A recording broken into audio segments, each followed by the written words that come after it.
Hi there. My name's Renee Hobbs, and today's June 11th, and you are watching I don't know, is it our fourth class now for LSC531? It's called Information Competencies of Youth at the Harrington School of Communication and Media at the University of Rhode Island. I am so delighted that my amazing students are joining me. There's Renee, there's Lisa, there's Laura Hogan, there's Hai Min, and there's Allison tonight. And hopefully there are others of you who are watching us asynchronously. And of course we've got three big things on the agenda tonight. We're going to do a little conversation about your experience with the readings and assignments and activities for this week. We're going to talk about your experience with Flipgrid, and I'm going to give you some feedback on that. We're going to talk about your experience with badging, and we're going to talk about the kind of metacognitive writing that you did for tonight's assignment, the reflective writing assignment. So that's the first kind of place of discussion and exploration. Then we're going to dig deep into the work of Frances Harris. Even though that piece was written in 2008, it's still remarkably timely, and so we're going to tackle 6 big questions that are at the heart of that essay that you thought about and wrote about and hopefully have considered. And then we're going to get a chance to talk with Frances Harris herself as she takes you inside her school library and tells you about what's going on in her school library circa 2014, because she's an extraordinary school librarian and a mega talent in many other ways, like her musicianship. She's a musician as well as a librarian. That'll be the second part of our class tonight. And then in the third part of the course, I'm going to talk a little bit about some of the asynchronous learning experiences that I've prepared for you this week, and get you excited about what we're going to discover when we read Penny Kittle's Book Love. Penny Kittle's an expert in adolescent literacy. We're now moving, next week we move from our focus on information and media literacy and digital youth to our deep dive on adolescent literacy, and this book is a great kickoff, a great kickoff to that second part of the course, that second big theme of the course. So that's what we have on tap for tonight. Maybe we could begin by each of my live students, my amazing synchronous students. Thank you for coming. Maybe you guys can tell me a little bit about your experience with Flipgrid and or badges. Just kind of curious how it went for you. What was that like? Pros and cons. What'd you love about it? What'd you hate about it? How was it? Flipgrid was really easy to use. Unfortunately, it doesn't work on a Chromebook. But, you know, of course I had to record myself several times because my mother photobombed me a couple times. And I found it to be great to listen to what everybody else had to say, because we don't get that live portion sometimes. So that was really helpful, and I enjoyed that part of it. Thanks for sharing. Other perspectives on Flipgrid while we're talking about that? I also loved Flipgrid. I was really impressed by how easy it was to use. It was really intuitive. When I showed it to my husband, who runs online classes, that's his job for a human rights organization, and he was like very taken by it too. So you may have found a convert on that one. That was really neat. It was a good find. Thanks so much for sharing your perspective on Flipgrid. Any other perspectives on Flipgrid? Well, go ahead, Hameen. Oh no, I was just gonna say all good things. I didn't have anything bad to say about it. I would use it in the future. Well, Flipgrid, ever since I used it, my camera and my is like not working. So I think I need a reboot. It's like a rock. I know. Sorry, I'm here, but. We're going to try to figure that out by the end of the semester. We're going to unrock you, okay?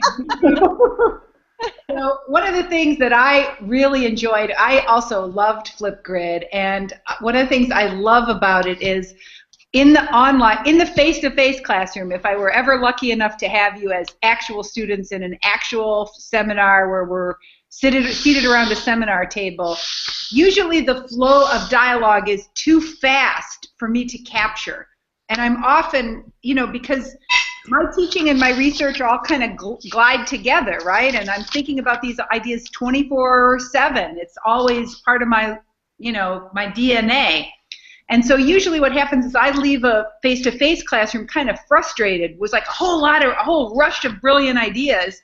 People were really synthesizing and sharing and reflecting and bouncing off each other's ideas.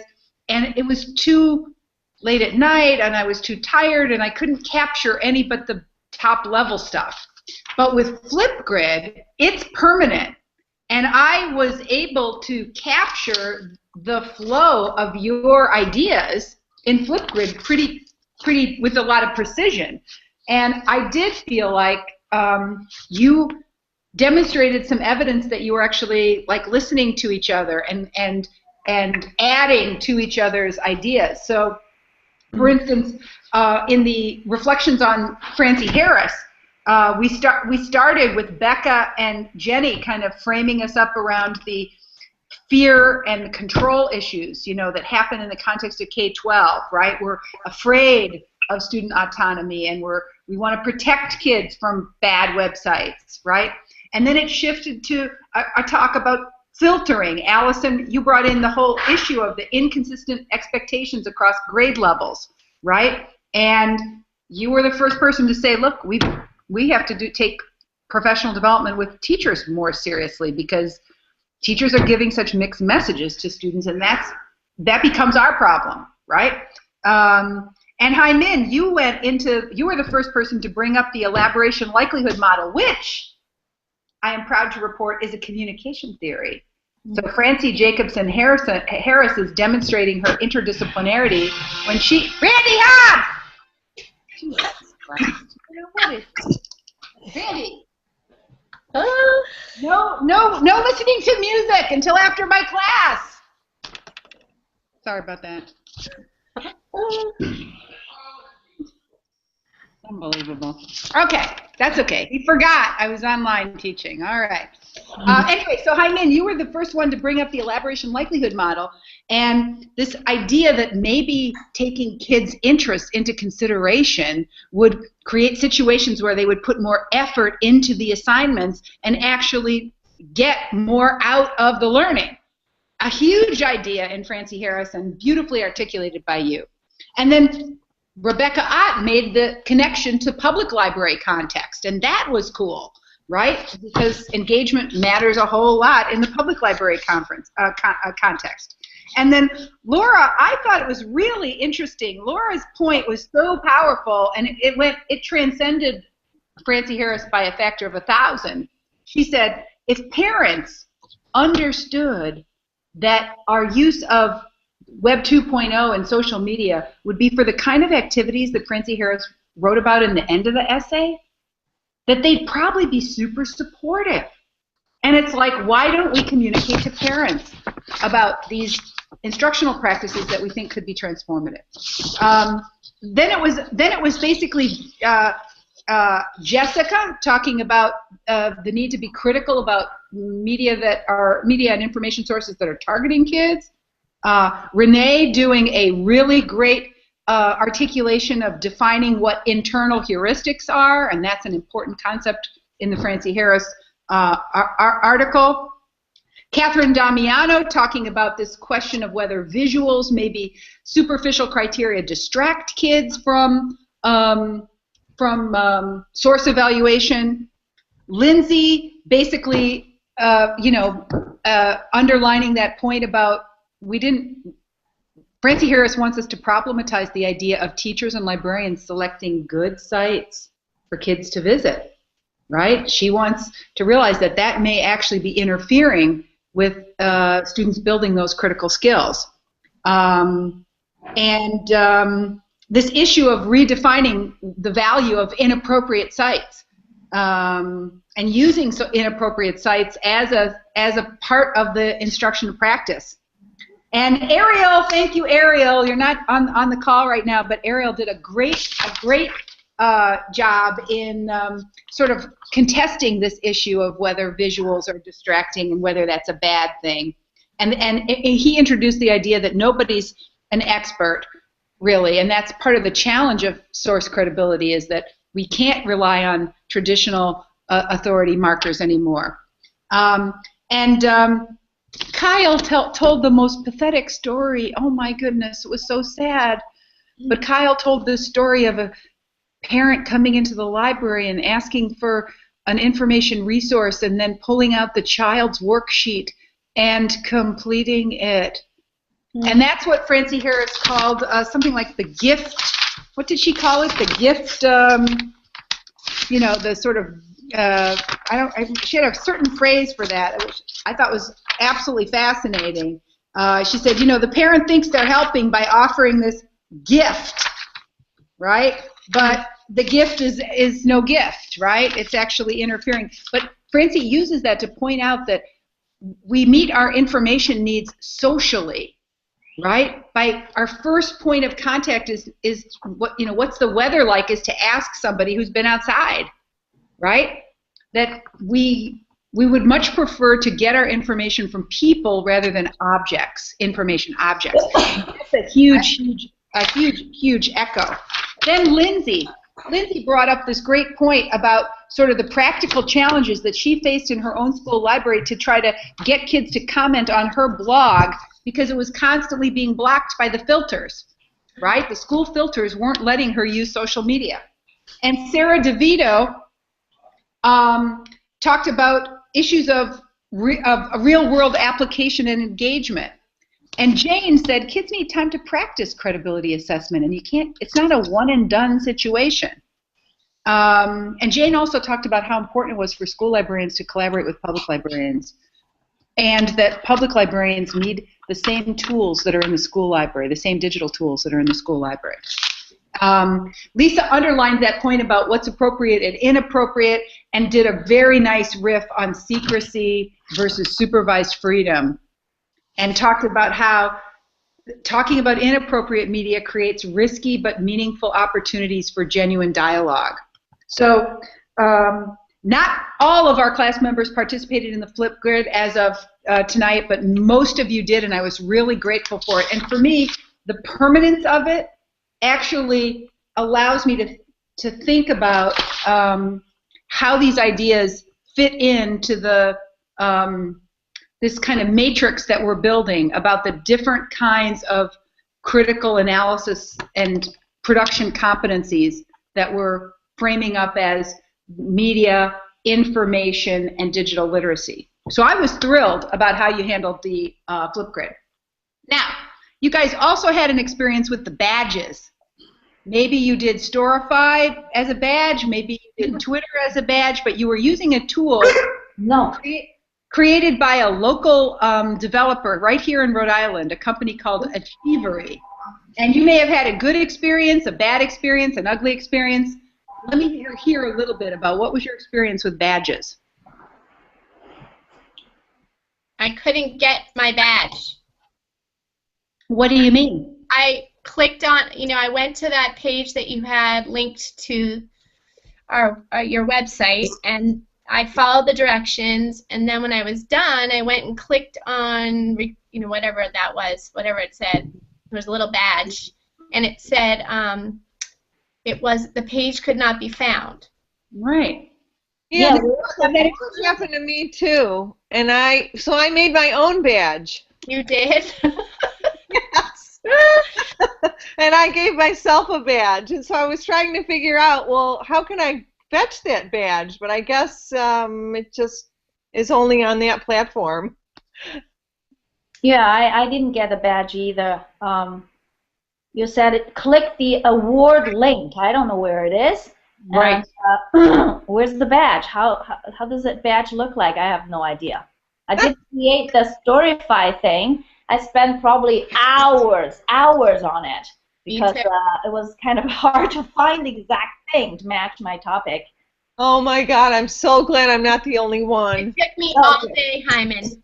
Me too. It took me all day. Yes. Oh, yeah. Yeah, I like, thought it was going to be a piece of cake. Yeah, Renee, you told us it would take no more than an hour. It was. What was so hard about it? I think Finding this. the right sources. Spoken like an I outstanding don't know. librarian. Bravo!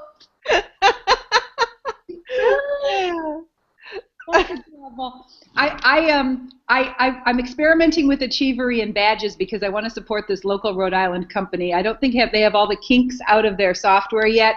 I did see that, Jenny, you have a badge. Yeah, how'd you get that? I have to say that I have no idea because I had the same experience as Ariel and Laura where I went to go put in the URL thing and it said the page wasn't found, but I did create an account. So I don't, and then all of a sudden 2 days later I got a badge. So I didn't put in like the link to my Storify. I tried several times and it didn't, there was no page found. So I don't know how it happened. I signed up for Achievery too, but I actually opened the email that came to my email inbox. So maybe I should do that and maybe I'll get my badge. I don't know. So I think we are figuring it out. I believe, Jenny, that once you signed up for Achievery, I put your name in the queue. I was trying to figure it out too because I didn't know how it worked. And I put your name and your website in I have a box on my screen that says you can give an award. And so I put in your name and your Storify and your email maybe. And I clicked give award. And then I saw that you popped up on the home screen of Achievery as having gotten the awards. So if you guys want your badge, all you have to do is sign up for Achievery using your same email that you have signed up for this class, and I will take the time and plop in the awards, and we'll at least be able to say we experimented with the badging. Can I have a comment? This is Ariel.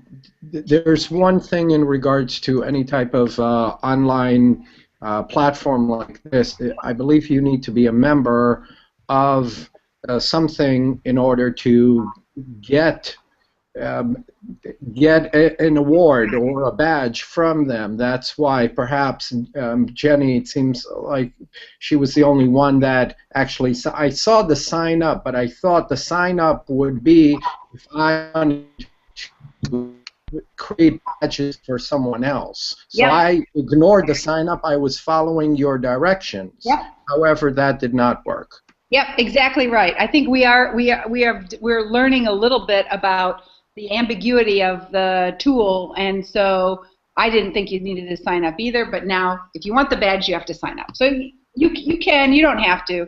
I can, since everybody so far that I can see has tweeted your link, then that's what I've been more paying attention to. Actually, I've been pretty impressed with the quality of the Storifys. Those of you who've made Storifys, I've been really impressed, and especially with the quality of the artifacts that you're finding. So it actually kind of makes sense to me that where you're spending your time is in the curation process itself.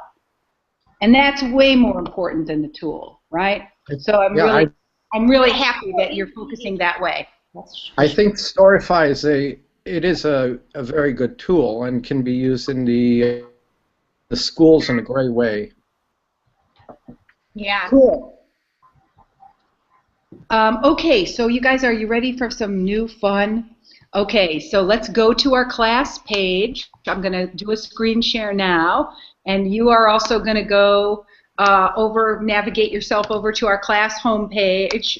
Today our class number 4 is called Information Literacy, and we just did number 1. We commented on our Flipgrid and our TitanPad reflections. If you take a look back into next week's class, you'll see that I did some highlighting of the most noteworthy comments and added some of my own on the TitanPad.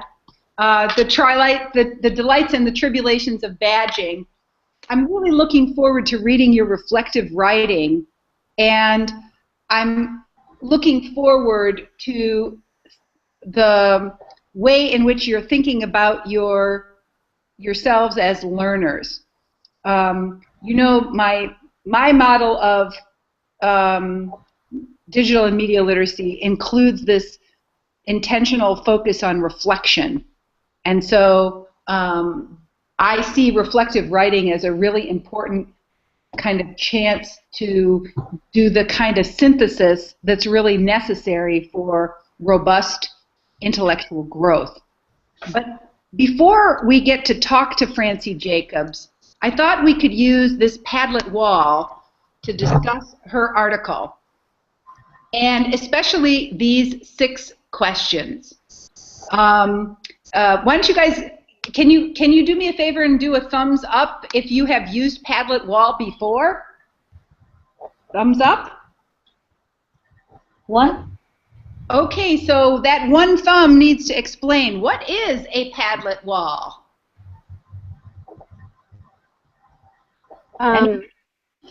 Padlet wall is kind of a cloud-based tool where you can just write whatever you would like on a particular topic, and you can add other media to it. You can add internet sites, you can add images, and it's great kind of as a working tool with other people to put ideas out on a topic. Yep, we could call a Padlet wall a digital bulletin board. So here's the game we're going to go play. You've clicked on the Padlet wall here, and it's got 6 groups. So let's play this game.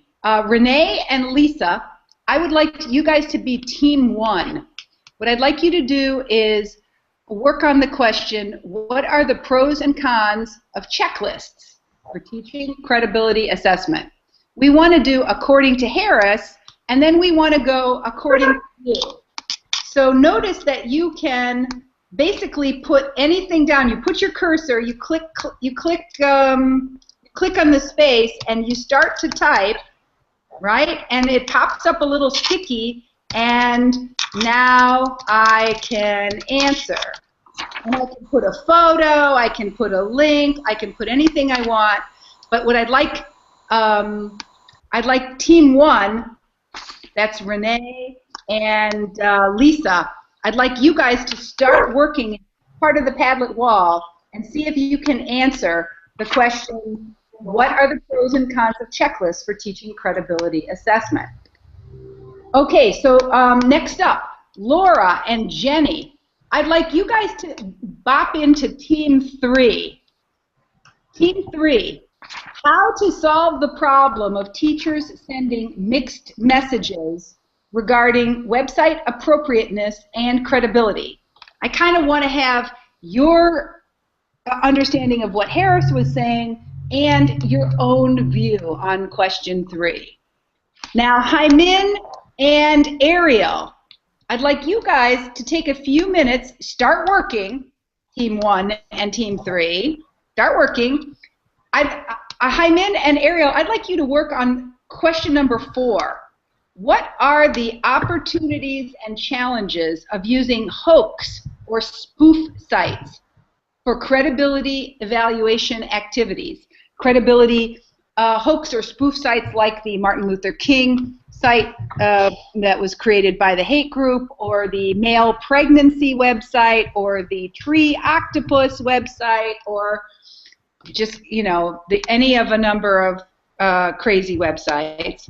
And then Allison, you and I are going to be team 5. Scroll down. Team 5. Oh, yeah. No, Allison, how about if you and I be group 6? What are apomediaries, and what are their pros and cons as part of credibility assessment? Mm-hmm. All right?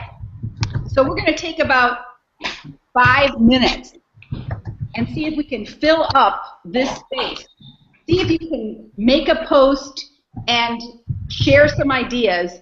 Maybe each person can put a little post and you can kind of talk to each other. Go ahead, take a stab at it. Try it out.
Renee, I walked away to get my book while you were explaining that last bit. I'm having trouble figuring out how to start a post. Double click. Yeah, you double click anywhere on the bulletin board, and a little post-it will pop up. And then once that post-it is popped up, I can't figure out how to actually add anything to it. So start typing inside the box. Is that working? No. No. I just get sort of a darker gray post that says group 4 or group whatever. I see that you have started one. Right. I got it. I was clicking inside the group box and not just on. Okay, cool. Thank you. Yeah, no problem.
Okay, you have about 3 more minutes. Renee, this is Laura, and I'm not sure it's working on the Chromebook, so I'm trying to fire up my laptop. I haven't been able to get it to work. No worry, it's okay. Chrome is funny that way. Stuff doesn't always work on Chrome, so you get to watch us work, and that's okay. Okay.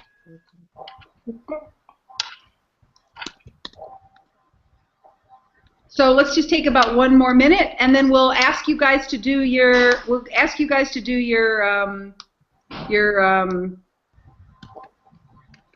synthesis.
Okay. All right. We got a chance to explore this a little bit.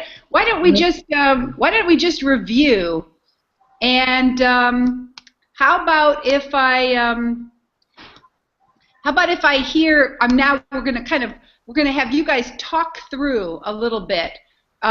Renee and Lisa, talk me through your answer to the first question. What are the pros and cons of checklist? Can you hear me? It's Lisa. Yes. It's the rock. And not the rock at Gibraltar. Anyway, sometimes a site doesn't meet the criteria on the checklist, and so you move away from it thinking that you're being tricked or something. But a deeper dive into it or clicking on it actually shows that it's a good source or an authoritative source. And also, graphics appear sometimes like advertisements when actually they can take you into an authoritative source from a pharmaceutical company. And then Renee, I love the way you formatted that. I was trying to figure. I spent most of my time trying to figure out how to do that. So, do you want to speak to yours, Renee? Sure. So I noticed when I went back through it that I didn't address any of the pros of checklists. I will go through it quickly, but checklists don't activate that higher order thinking. You're just going through it check by check, looking for things, but you're not actually thinking about the why you're looking for that information. So to address some of the pros, though, because I use them when I'm teaching my students how to assess information for its credibility, it's a good place to start. It gets people thinking originally, because we do a lot of the CRAP test and the 5 W's at the 2 places that I work. So it's a good place to get them started on thinking about assessing information, but it shouldn't be the last stop. Cool. So that was a good start. So then let's take group three. What was your question and how did you answer it? Jenny, since I couldn't answer it, I can add something to that. I think what Allison and Hyman talked about in the Flipgrid about having a conversation instead of saying this one needs my approval and that one's good, kind of talking kids through it. Good. Okay. And that's basically kind of, I was just continuing on Laura's thought process, that teachers must really kind of address, looking at good and bad websites, putting it into the classroom lessons, but then constantly talking and having the students talk to one another and kind of having them figure things out, and then always bringing it back to the group and talking about, what are the pros and cons of what makes a site reliable or not, and then also looking for them to collaborate or look at other websites to see if it's supporting the websites that they're looking at. So kind of this going back and forth to reevaluate. I think it's really important. I'm really happy that you're underlining this idea that students are constructing and understanding by practicing doing the evaluation themselves, because I think in a way school teaches kids to just sit back and wait for the teacher to feed them the right answer, and in a way by having kids do the work themselves, they really participate. And now I see we are being joined by Frances Harris. Hi, Francie, how are ya? I'm good. I'm alarmed at my hair. This always happens, It's like, I am so pleased that you are joining us, and I want to introduce you to my amazing graduate students in Library and Information Studies. Immediately to my left is another Renee. We have a bunch of we have a couple of Sarahs. We have a couple of Renees. We have some serious Rebeccas going on. We have 2 Lindsays. But we have 2 Renees. The Rock is Lisa, then there's Laura Hogan, Jenny Grant, Hyman, then there you are, Francie, Ariel, and Allison. And we had a great time last week. reading your work. And I'm hoping that you can watch the students work through the answers to 6 questions, and we kind of thought we would play with the 6 questions for a few minutes, and then we would get your insight on these 6 questions. So group one, what was the first question we tackled just about 5 minutes ago? The pros and cons of checklists. The pros and cons of credibility assessment checklists. We want your take on that one, and then the one we just talked about, right as Francie was joining us. What question was that? Mixed message. What was the question? How should Harris consider updating her article to address changes in information and the needs of adolescents since 2008? Oh, we know, Francie, that you wrote this piece in 2006. It got published in 2008, and we started to wonder, what would you write differently, and what would be the same, and what would be your thinking now if you were to write that piece again? What was the third question that we explored on the Padlet wall? That was how to solve the problems of teachers sending mixed messages regarding website appropriateness and credibility. We loved what you wrote about that question of the mixed messages that teachers give, and we wondered how to solve it. What was the next? What was the question 4 that we were exploring on the Padlet wall? We didn't quite get to that. Oh yeah, but what was the question? Questions about what are the opportunities and challenges of using hoax or spoof sites for credibility evaluation activities. Did you hear that, Francie? I think so, yes. Should you use spoof sites? Should you use real sites? Yeah. Yep. And what was the 5th question on the Padlet wall? Pros and cons of the compare and collaborate approach to credibility assessment. Oh yeah, the compare and corroborate, right? Oh, something great about I thought collaborate and corroborate. Well, you're not too far off. I paid attention to the article, but I just misread it. And what was the last question there? Question 6? What are app intermediaries, and what are their pros and cons as a part of credibility assessment? Yeah, so we started thinking about the rating systems on Netflix and the rating system on Goodreads, and whether that was helping with credibility assessment or not. So what we thought, Francie, is we would love you to introduce yourself. We thought we would take about 20 minutes and talk about the ideas in your piece and the things you're interested in now, stuff like filtering in schools, for instance, and then spend maybe the last 10 minutes really talking about the advice you might give to these amazing future and current and future librarians who may be working in school, public, or academic settings, but who anticipate having a career that might follow the robust and incredibly exciting arc that your career has taken you. So why don't you introduce yourself to us and tell us a little bit about your work and help us understand, like, your job. Okay, it's a pretty crazy job, and I'm actually retiring from it at the end of June. Congratulations. So it's very weird. I mean, I've been going through memos and stuff from 1987, and man, all these. I started with a catalog, or a computer, I should say, that you booted up with a cassette tape player on terminal. So in that sense, things have really, really changed. But the school I'm in is pretty unusual. It's a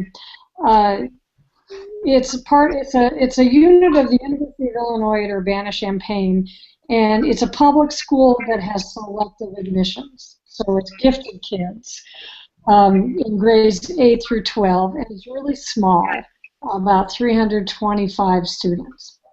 And so as a librarian, I get to know every single one of them. And for a long time, I've also taught a credit course called Computer Literacy. I team teach it with 3 other people. So that's given me a lot of room to experiment and play. Because the school is on the University of Illinois campus, we've never had to take E-rate funding because the university is our internet service provider. So that means that we've not had to comply with SEPA requirements for filtering. So when I meet with parents of new students in the fall, I tell them two things. One is your child can check out anything from this university library, and that's 13 million volumes, including the vagina monologues. Only I don't tell them that. I just know the joy of gay sex. I don't give them those examples, but I tell them that. And I tell them that we will not, we don't stand in the way of that. That's between them and their child. And then I also tell them that we have no filters, and that the way that works with our parents is that all I have to do is say, your children are so smart that they would break the filters in 5 minutes. And so we just want to bypass that whole thing and instead work on ethical and responsible use of computer technologies. And I tell them in the computer literacy course, as well as in their other courses, we really work a lot, not just on evaluation of information, but how to be online. So that I think has been solid for a long time, and it's a pretty unique and privileged place to be as an educator. So when I go to conferences and find out what other school librarians or teachers have to deal with, it's kind of shocking to me. And what I want to do is the environment that we have, I would like to see that become the new normal. You know, we've not been filtered since 1996, and no one has died.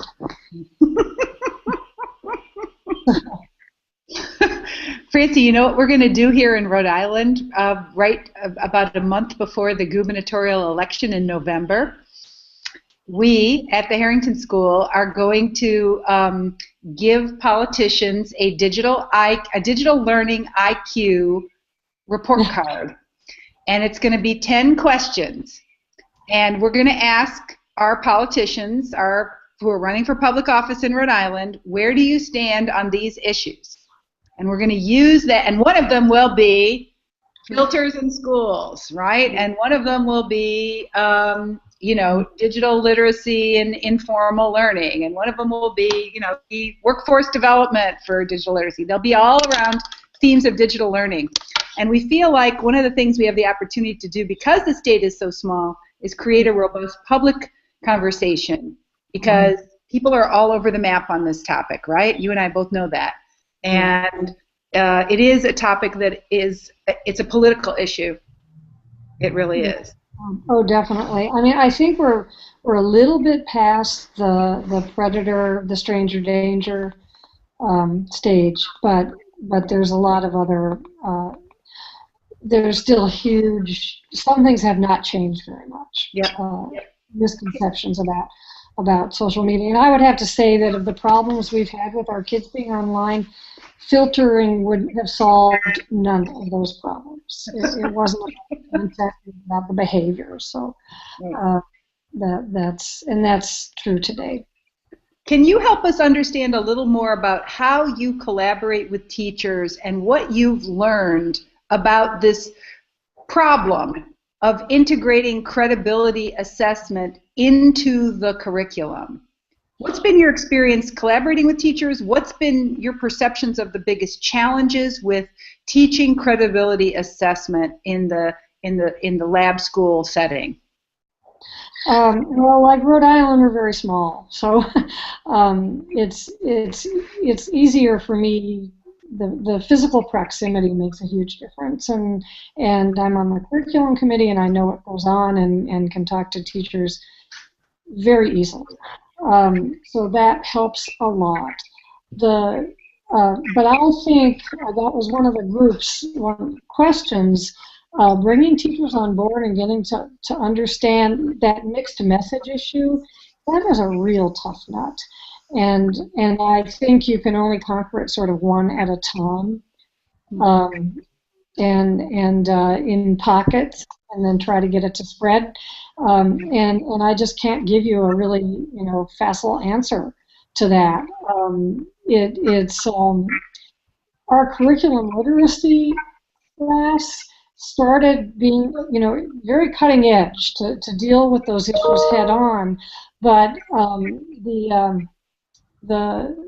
now it's a little bit of an anachronism.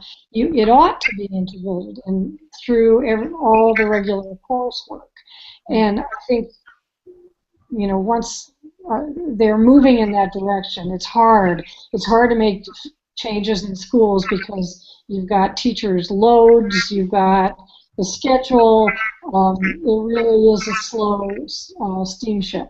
So I think it has to be bottom up, top down, and on multiple fronts, which sounds like kind of a squishy answer, but you can't dictate it and you can't make people understand. I think professional development with teachers, as much as librarians can do that can really, really, really, really help. And to show them examples of things their kids have cited in that, try to get them to have their kids do annotated bibliographies instead of just works cited, or have that as an intermediate step in any project that they're doing, whether it's a multimedia project or a traditional paper. Have that. I think what teachers don't often do is allow enough time for process. So if you convince them, garbage in, garbage out. I would just, they are still in the stage where, FI on Wikipedia, no Wikipedia. And my feeling now is, yes, Wikipedia, down with about.com. All right, you're going to have to explain that joke, okay? That was good, but now deconstruct it for us, my friend. Okay, well, can I use that to jump into the one group's question about what would I change since 2008? And I actually made a list. Although I have to say, depressingly, too many things are the same. Some of those, in the high-stakes testing, the filtering, the imposed query, that's never going to change. As long as you have school, you're going to have teachers dictating student information searches. So what's different? Common Core is different. That didn't exist 6 years ago. Although it's kind of like, it's sort of the same cloth of No Child Left Behind, except that it does ask for close reading of nonfiction texts. So if you can get on that bandwagon in your school, and if there are in-service days where you're talking about how are we meeting Common Core, and you can say, evaluating this information on the web, then you're going to get teachers. So it can actually be a good hook. Let's see. Since 2008, there are now states that are requiring internet safety education in schools, which is really a wide. That's kind of credibility assessment in the form of the only weapon you have is a hammer and everything looks like a nail, and I'm not saying that right, but you know what I mean. I mean, it's not about internet safety, but I think, that's one element, but I think you can get some credibility assessment worked into that. Since 2008, I would say the rise of the content farm. The content farm is this whole realm of web content that is factory written, and it's all designed to promote Google rankings for web content. It almost destroyed Google at one point. And that's what About.com is an example of a content farm where most of the time you have real people creating the content, but they're churning it out, and they write on all kinds of topics that they, it reminds me of those of you who are librarians who work with especially younger kids, and you buy series books. And there are like 5 people who write all those series books. It's like Nancy Drew and the Hardy Boys. There was no such person as Carolyn Keene. Well, I missed at the last ALA, I guess Don Nardo came to speak, and I was really sad to miss him because he writes like on 500 different topics, but he's actually good. So I should not disparage him. But so what kids are they're settling the great mediocrity of information. So rather than the bogus and terrible versus the wonderful and incredible, there's this great swath of crap, the blah in the middle. And and it looks like it's good, and kids really fall for it, and they're better off with Wikipedia because at least there's eyeballs on Wikipedia.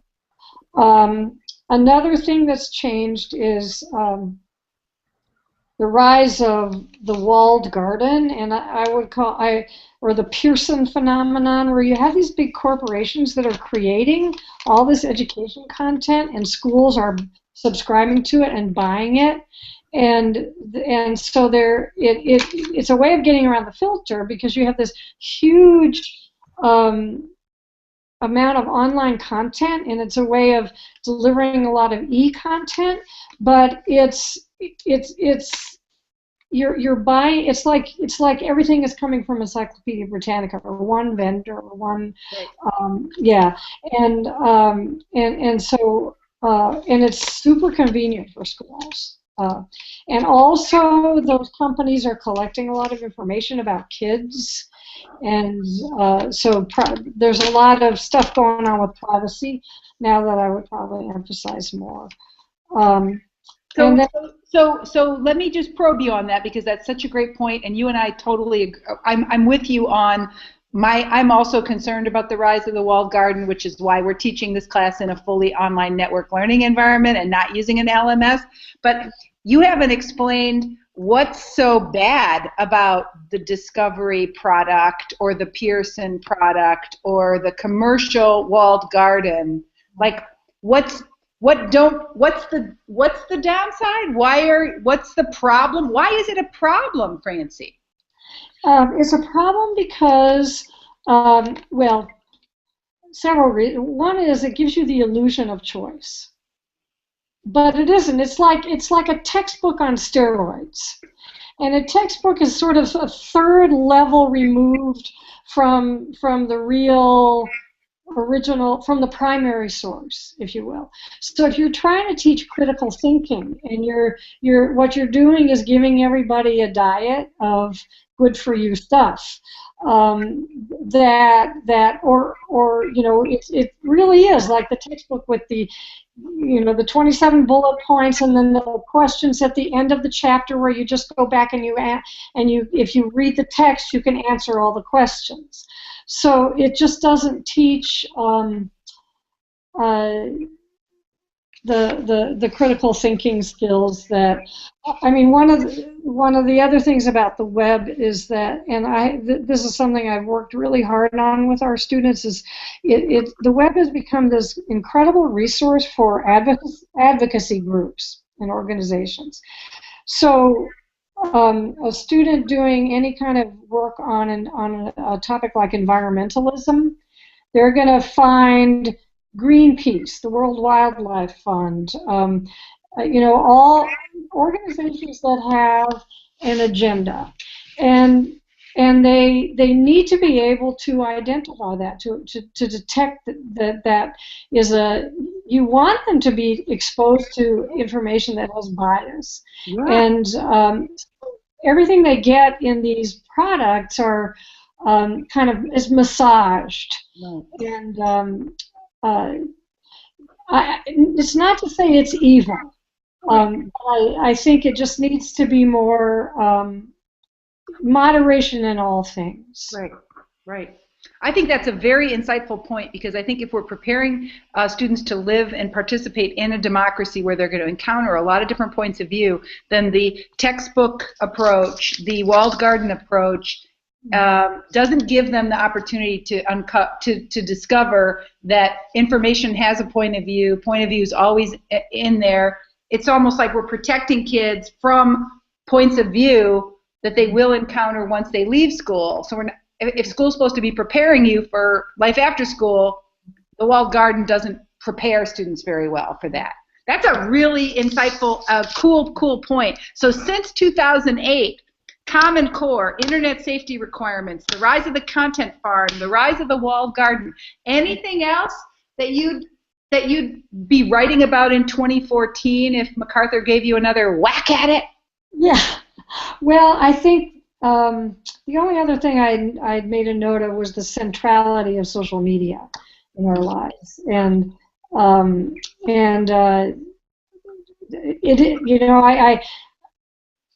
I place no value judgment on it, just that it is, and so you have to figure out how you're going to live in it and with it, and what place it has in the school, and for all sorts of reasons, like we've noticed informally that our students will set up study groups on Facebook, for example. So I would definitely want to include things like that. But as a teacher, you don't want to use it, because then you're being a creeper. I mean, if you require students to use social media that is their social media, that's kind of gross. So, and the other thing is it's a super moving target, and all these apps and tools are. So that makes it so your job is always interesting and always fun, and so I think that might be the last thing.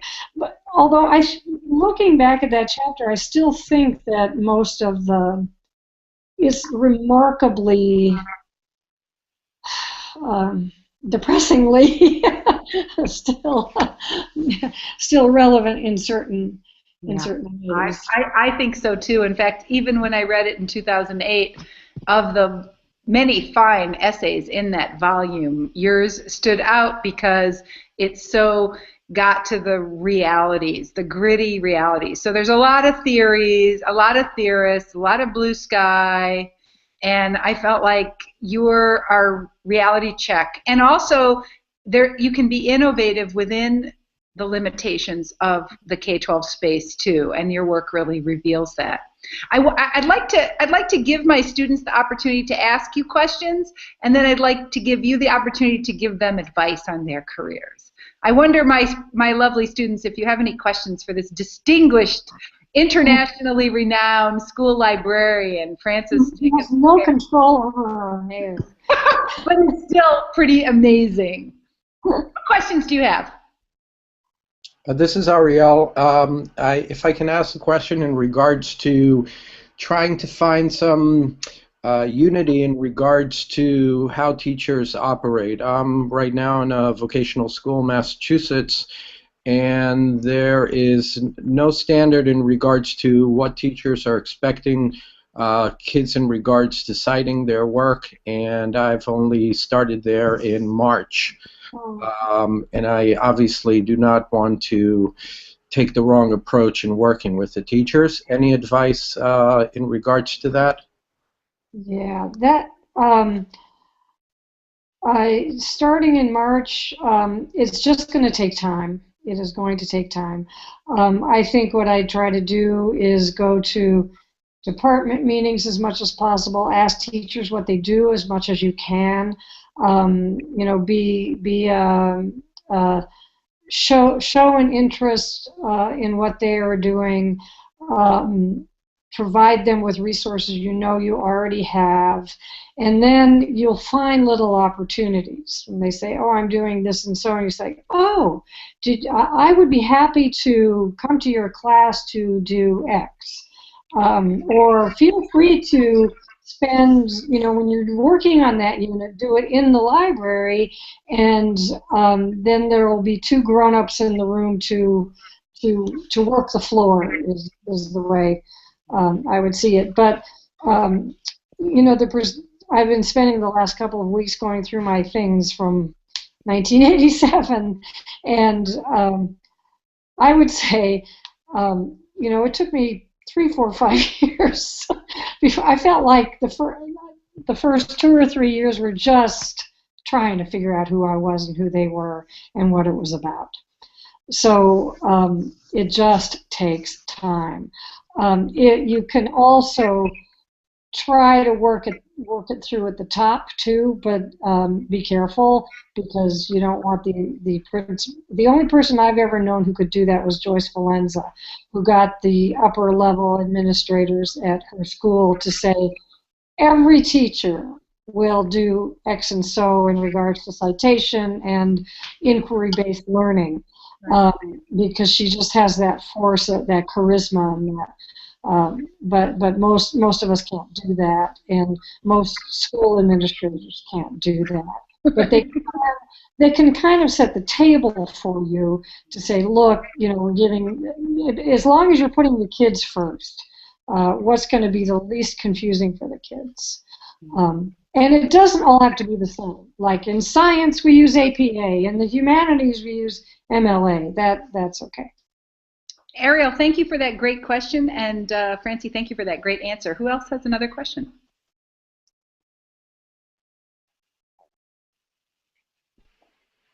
I have a question. My school, I can't tell you because you'll look me up. We don't have very supportive administrators, especially this year and last year. They were saying that the library is not doing as well as before. So we created a survey and sent it to everybody. And today we got some results back. A lot of good suggestions, including, maybe you should reach out to us more. We did try to do that, but they shut the door. On the one hand, they shut the door. On the other hand, they say, you don't reach out to us. What do we do in such a situation? Yeah. I know it's hard. Yeah. Yeah, I'm trying to think. There are certain... there are probably some things you can do for them that they wouldn't normally think about the library doing. I'm really off the cuff here. We have a volleyball coach who was trying to figure out a way to have a ball around the kids could use when he wasn't available. So we check it out from the library. It's and we're set up for that. We know how to check stuff out.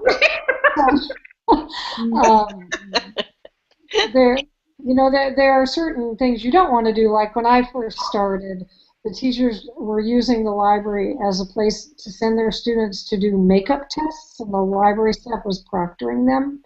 And I said, no, we can't do that. So you do have to be a little careful. But I think if you can, think outside the box. So if somebody needs a space for something, like what I've seen work in some other schools, especially that are larger, if teachers need to meet to collaborate, say, oh, use the library. There are probably a few teachers that you worked well with, so work some project from beginning to end with them, and then shop it around.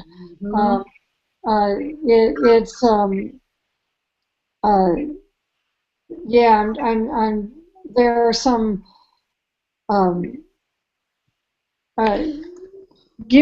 helping people with their technology, I think, has helped a lot of librarians. Get in there, look at your rules that are in the library. Like, do people see, not allowed signs when they come in? Things like that. Is it welcoming? Is it hurry? Because that'll affect teachers as well as students. Those are 4 really great suggestions. And of course, from my point of view, my own experience working with K-12 teachers, that do one small project and shop it around is a genius of an idea, because it's really true that it can inspire creative thinking. When they see one collaborative project, they that fertilizes the imagination. Thank you for that great question, and thank you for that great answer. We have time for one more question. If there's I have a question. One more question. This is Lisa the Rock.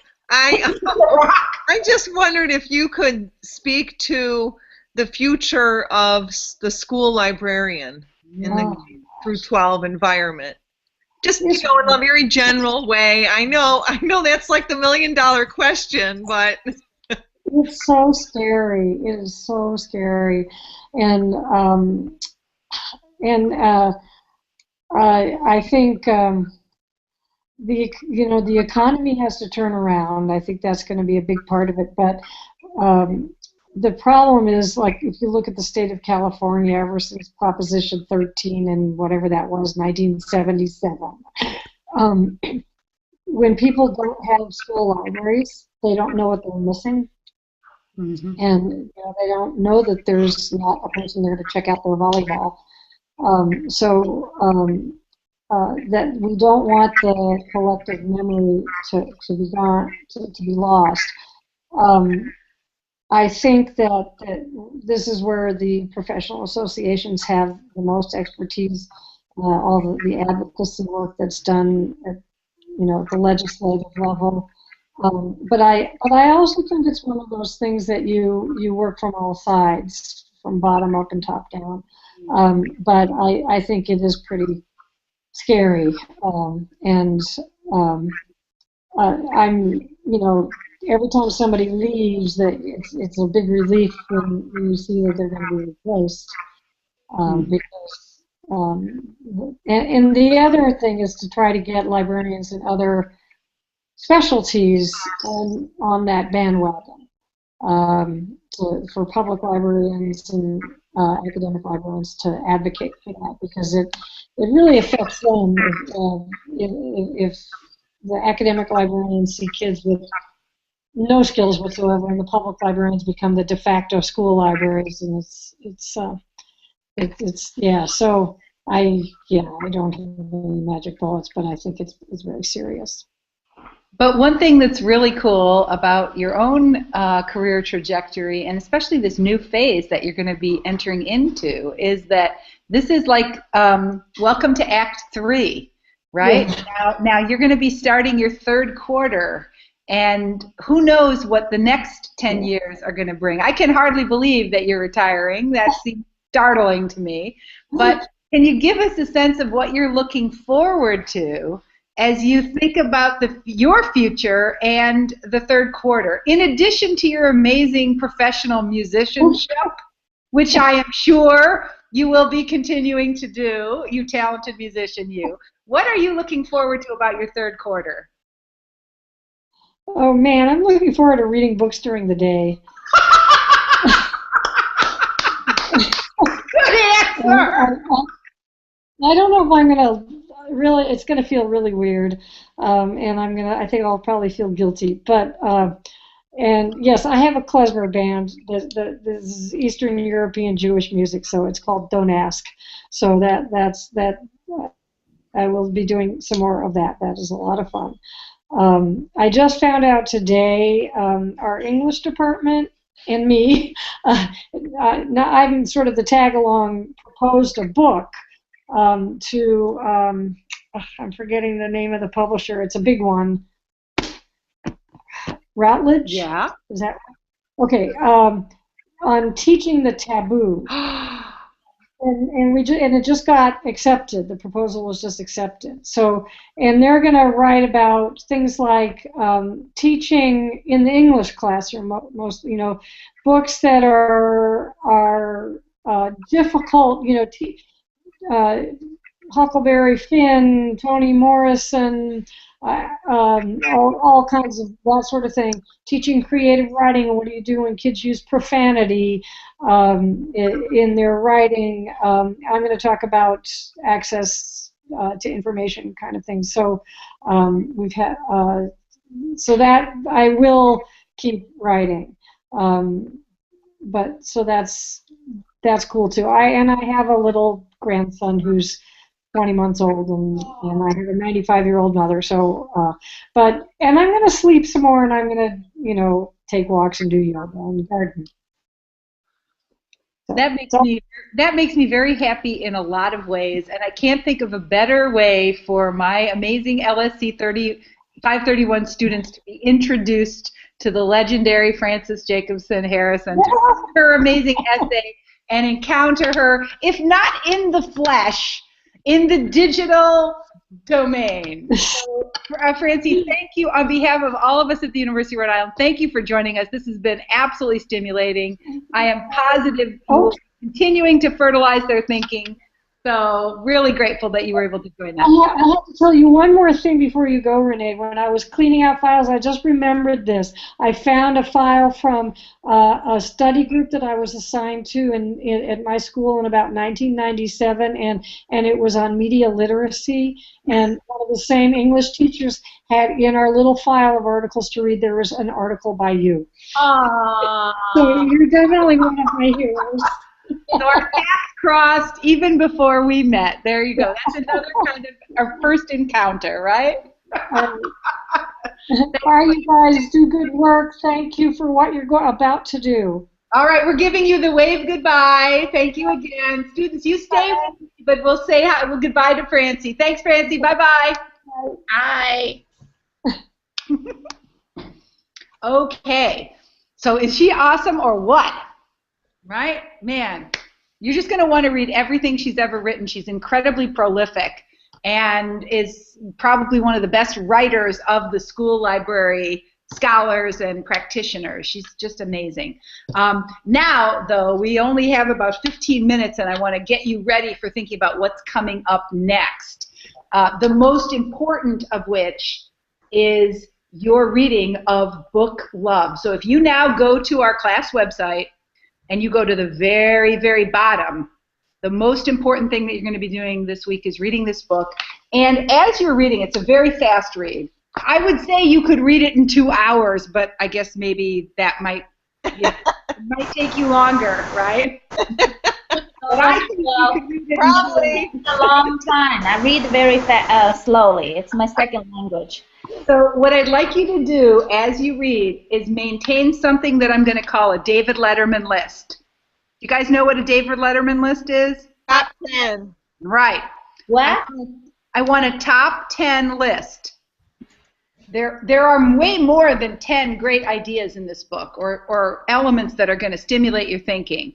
But what I'd like you to do is synthesize, use concision, and get it down to 10. 10 cool insights, ideas, phrases, quotes, lessons, stuff that you're going to take away, the 10 things you're going to take away from this amazing author who's really an expert in adolescent literacy and in really just like what the book says, right? It's basically engaging adolescents in a love of reading. So I want you to make a top 10 list just on a piece of paper, nothing digital, just on a piece of paper, right, for sharing next week.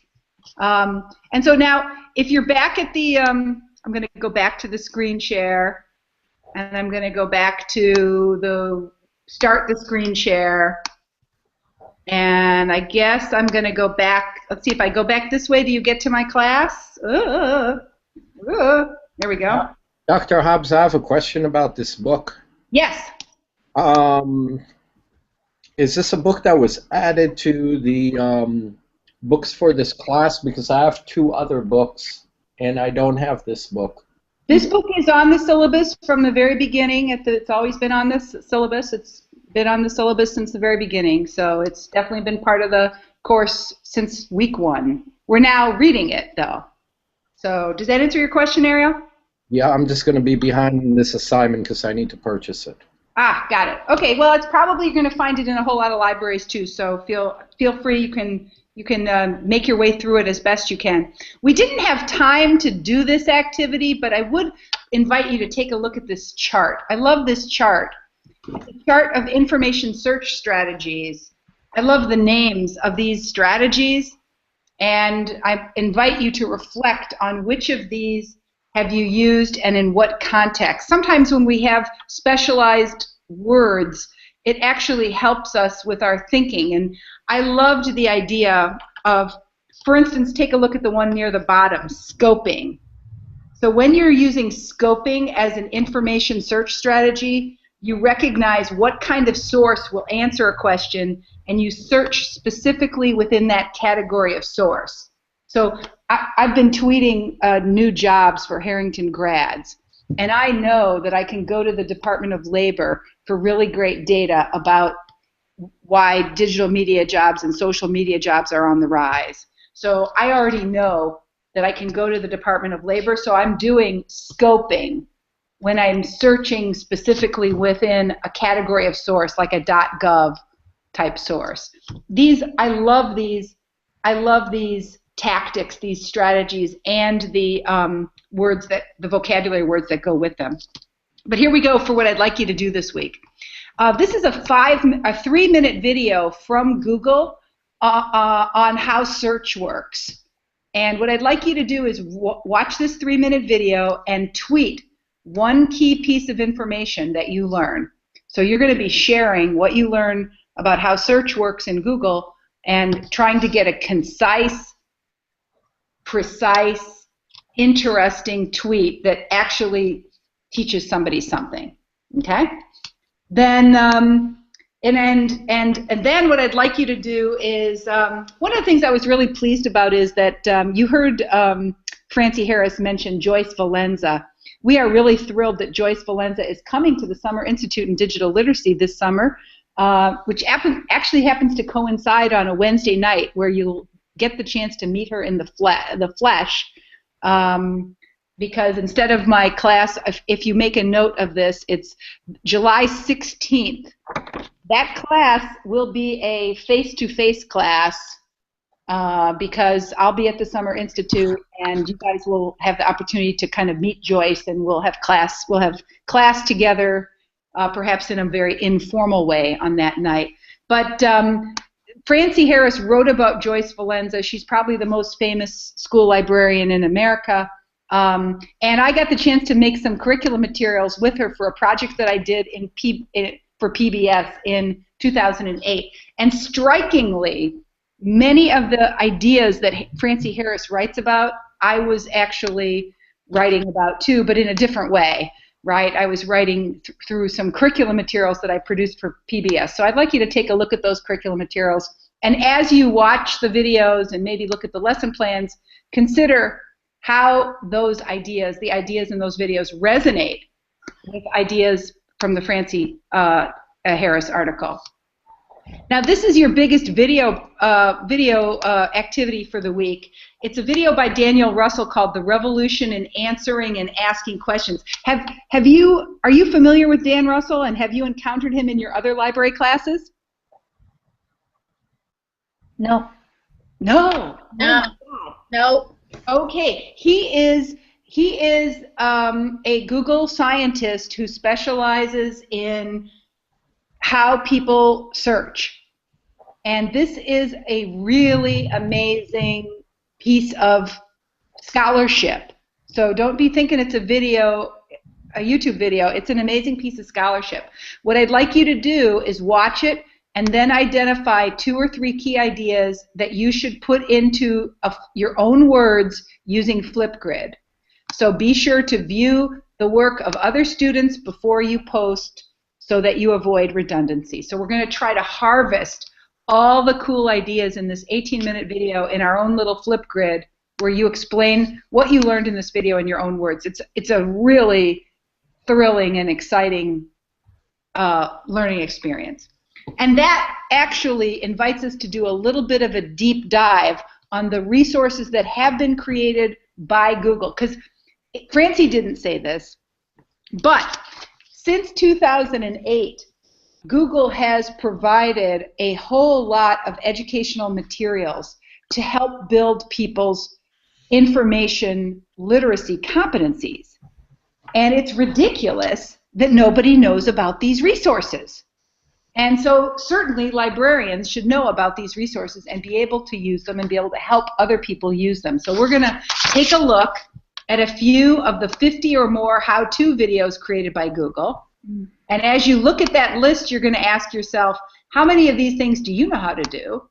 And what I'd like you to do is work with an assigned team member to select and watch one video together. You guys can have to choose that together, sort that out between the two of you.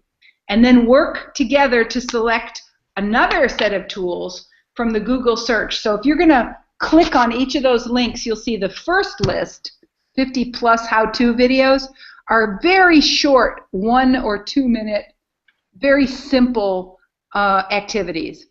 And then the tools for Google search are really some really cool resources, including resources for doing legal research, research for doing music and image search, all kinds of stuff. After viewing and learning from these resources, I want you and your partner to create a digital bulletin board using Padlet. And I want on your page for you to do 3 things. Describe the 2 resource materials and highlight what you learned. Offer insights gained that are relevant to your work or your personal or professional interests. And then generate questions for further inquiry. So you'll notice that if you click on your name, I've put that assignment and basically given you a blank page to work on. So you and your partner are going to work together to create a bulletin board synthesizing one of the resources you found here and one of the resources you found here. Now, before I move on, let me see what questions you have. What questions do you have about that? Is this on that same page that you showed us, you set up for us?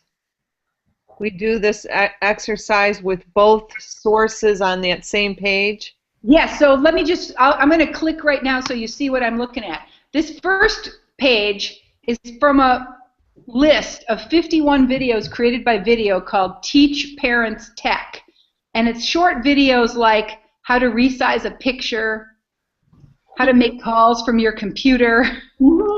This will be handy for my parents. How to get a new phone number, how to track a flight status, how to use Google as a calculator. It really goes on and on and on. Really interesting stuff. Stuff you might not know how to do, stuff you probably do know how to do. How to check email on your phone, right? How do you view live traffic? So I want you and your partner to choose one of these items, right? Then I want you to go to this list. This is really interesting. This is the advanced power searching tools provided by Google, right? And these are, each one of these includes a little video and a little text about things like verbatim and double quote, operator combinations, book search, right? A specialization and generalization, reverse dictionary. So I want you to watch the video, right? And then read the text. And then I want you to share that, what you learned with us in a bulletin board format. Okay. I don't know if that makes it more clear or less clear or what. No, it's clear, but what if people choose the same thing to talk about? Is that okay? By random, you know. Say that again? Randomly, for example, Allison and I choose this video, and then another group choose the same thing without us knowing. Is that okay? Absolutely fine. Absolutely fine. Yep. No, I want you guys to choose based on your own interest. And are you looking for the videos that we choose to be related in any way, or can they just be 2 that you like? It doesn't have to be. Okay. Nope. Just to have fun with it. right? It's an opportunity to explore. It's an opportunity to practice digital collaboration, right, with your partners. So you guys, I think if you're thinking about how to handle this, don't do parallel play in the sandbox. Like, talk to each other, email each other, Twitter each other. Like, be planful about it. Make it look good, because really what's going to happen is your Padlet wall becomes a substitute for us. We don't have to spend an hour looking at those resources and trying to figure out what's good or not good about them.